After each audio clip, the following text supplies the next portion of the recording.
বর্তমানে নিষিদ্ধ ছাত্রলীগের নেতাকর্মীদের নির্মম নির্যাতনে 2019 সালের অক্টোবরে নিহত শিক্ষার্থী আবরার ফাহাদকে দেশের সর্বোচ্চ বেসামরিক পুরস্কার মরণোত্তর স্বাধীনতা পদক 2025 দেওয়া হচ্ছে।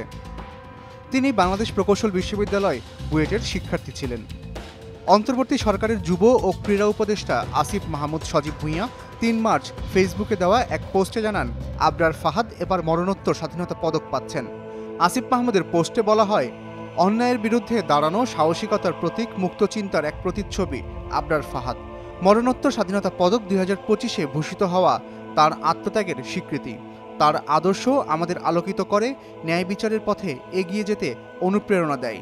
জাতি তোমাকে ভুলবে না আবরার। জাতীয় পুরস্কার সংক্রান্ত উপদেষ্টা কমিটির সদস্য আইন উপদেষ্টা অধ্যাপক আসিফ নজরুল 2 ফেব্রুয়ারি বলেন, আপনারা 21শে পদক দেখে খুশি হয়েছিলেন, এই পুরস্কার দেখে আপনারা আরও খুশি হবেন।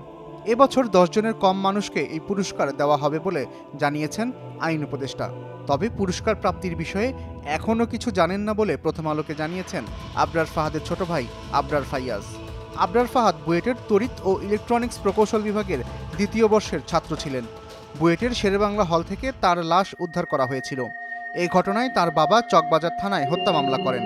মামলাটি তদন্ত করে বুয়েটের 25 শিক্ষার্থীর বিরুদ্ধে 2019 সালের 13 নভেম্বর পুলিশ আদালতে অভিযোগপত্র দেয়।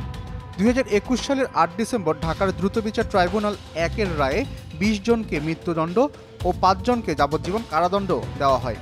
মামলায় আসামিদের ডেথ রেফারেন্স, আপিল ও জেল আপিলের উপর গত 24 ফেব্রুয়ারি হাইকোর্টে শুনানি শেষ হয়।